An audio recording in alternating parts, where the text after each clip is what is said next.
Math assignment number 8. We're going to talk about dose, demand, and residual. So I'll just read this to you really quickly. The best example of dose, demand, and residual is the use of chlorine in water. Chlorine is available in 3 forms: gas, liquid, and dry. It can be used for several purposes, primarily for disinfection, also for odor control and other treatments. Chlorine and other chemicals are measured in parts per million, which is the same as milligrams per liter. The amount of chlorine added and mixed into the water is the dose. Chlorine reacts with everything in the water: organisms, gases, and minerals. As chlorine reacts with constituents in water, the chlorine is neutralized. The amount of chlorine which has been neutralized or used is the demand. The amount of chlorine remaining in the water can be measured. We refer to this as the residual. The efficient operation of a treatment plant will test chlorinated water for a chlorine residual. The residual dictates the dose. Too high a residual indicates the dose of the chlorine was too great. Too low of a residual may indicate pathogenic organisms are surviving the disinfection process. What does that mean? Well, water and wastewater operators, one of your most important jobs is to be efficient. Being efficient means you don't use too much chemical and you don't use too little chemical. You want to use the right amount of chemical to do the job. In this case, we're using chlorine. If you use too much, there's going to be too much chlorine left over in the water after the chlorine is reacted with everything in the water it can react with, including pathogenic organisms, the organisms that cause disease. So, if we use too little chlorine, the chlorine is going to attack those pathogenic organisms and react with everything else in the water. It'll get used up, and some of those pathogens may survive the disinfection process. We don't want to use too much chemical. We don't want to use too little chemical. We want to use enough, and especially when it comes to chlorine, we want to use enough that once it has reacted with everything in the water that it wants to react with, there's a little bit left over that we can measure. Okay, let's get on to the first question.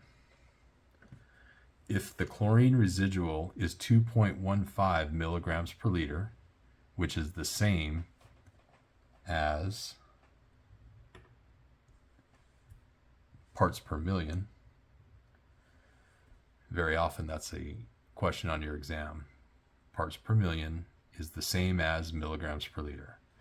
So if the chlorine residual is 2.15 milligrams per liter, and the dose is 8.35 milligrams per liter, what is the chlorine demand? So we dosed with 8.35 milligrams per liter. That's a lot. After the disinfection process, we went and got a residual, and we found there was 2.15 milligrams per liter of chlorine left in the water. The difference is going to be the demand. So I wrote this formula here for you. And it's essentially this: demand equals dose minus residual. So let's do our calculations. We want the demand in milligrams per liter is equal to the dose, and the dose is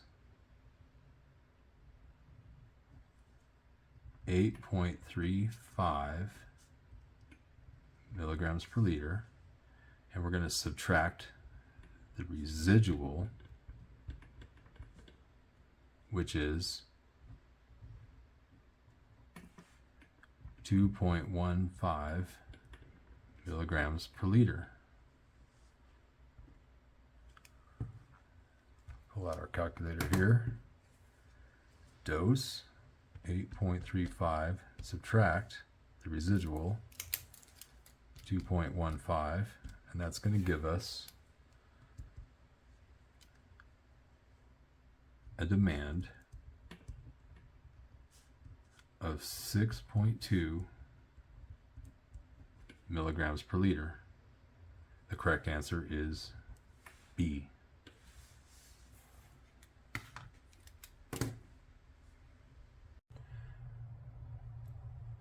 Question number 2. If the chlorine residual is 1.35 milligrams per liter and the chlorine dose is 3.05 milligrams per liter, what is the chlorine demand? Well, we know that demand equals the dose minus the residual.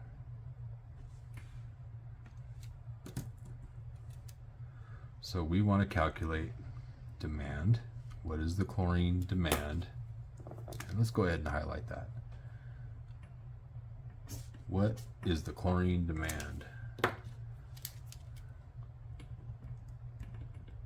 Demand in milligrams per liter is equal to the dose, and in this case the dose is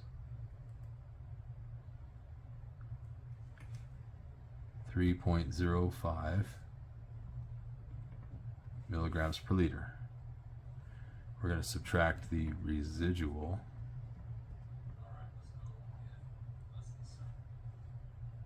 which is 1.35 milligrams per liter. Let's do the math. 3.05 subtract 1.35, and that's going to give us 1.7 milligrams per liter, which is B.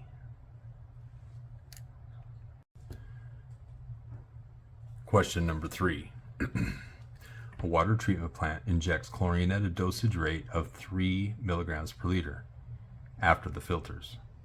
The chlorine residual is 0.2 milligrams per liter at a distant point in the distribution system.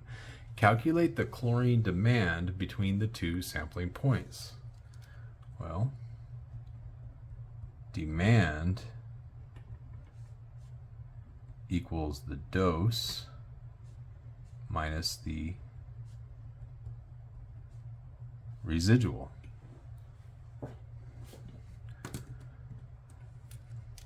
So let's start with demand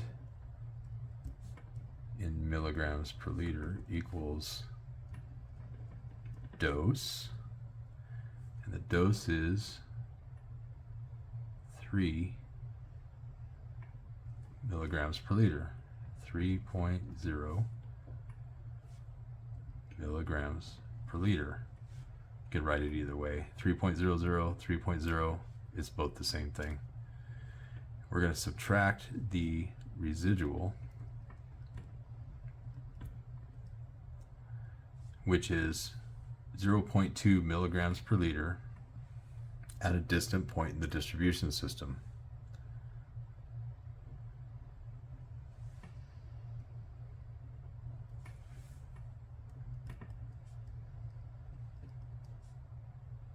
Why are they testing at a distant point in the distribution system? Well, as the water travels through the distribution system, which could be miles and miles and miles long, that chlorine or the chlorinated water might encounter something through the distribution system that uses more chlorine.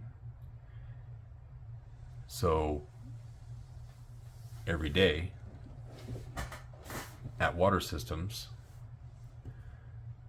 or on some regular schedule, an operator goes out to the distant point, the furthest point in the distribution system, and takes a sample and tests for a chlorine residual. If there's a residual, it means that the water is reasonably safe to drink. We feel reasonably sure that the water is safe. If that chlorine residual has disappeared, we are either not dosing with enough chlorine, or there is something in the distribution system that's using up the chlorine. Might be a big problem. So let's take the dose of 3 milligrams per liter and we'll subtract 0.2, and we're going to get a demand. I'll write it out. Of 2.8 milligrams per liter. Correct answer is C.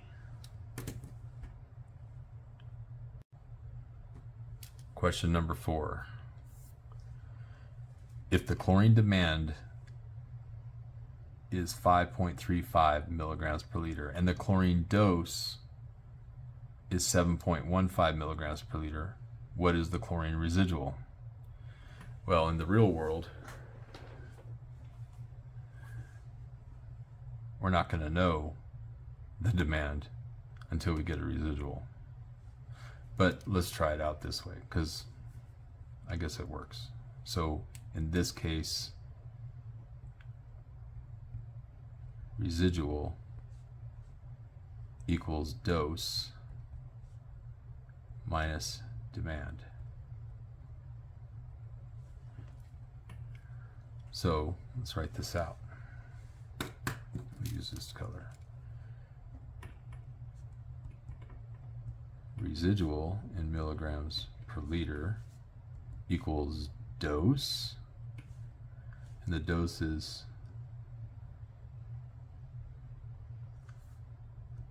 7.15 milligrams per liter, and we're going to subtract the demand,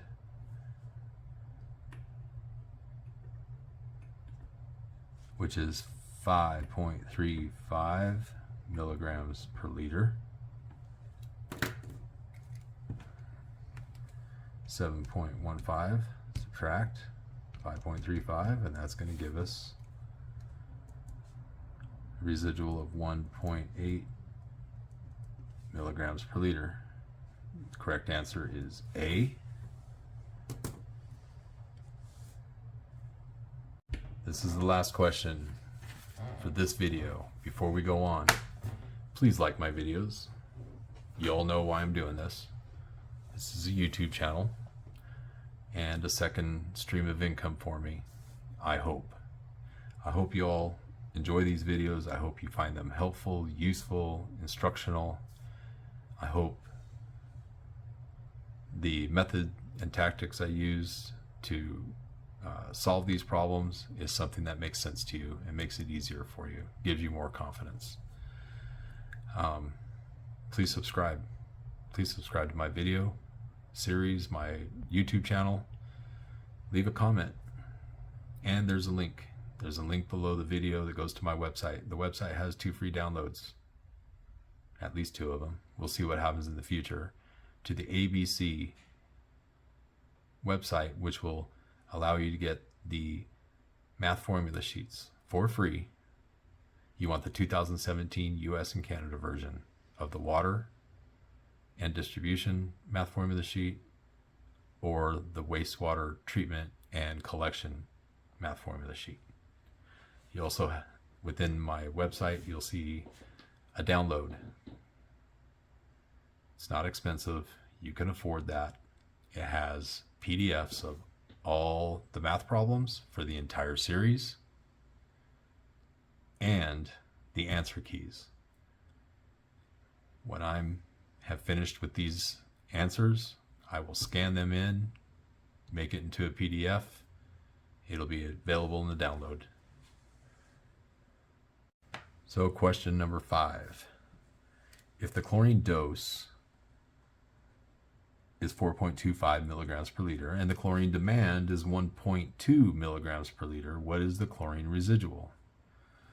So we know the residual equals the dose minus the demand. So equation. Residual equals, well, that's going to be in milligrams per liter, equals dose, and the dose is 4.25 milligrams per liter, and we're going to subtract the demand. The demand is 1.2 milligrams per liter. So let's solve. 4.25 subtract 1.2, and that's going to equal 3.05 milligrams per liter. The answer is C.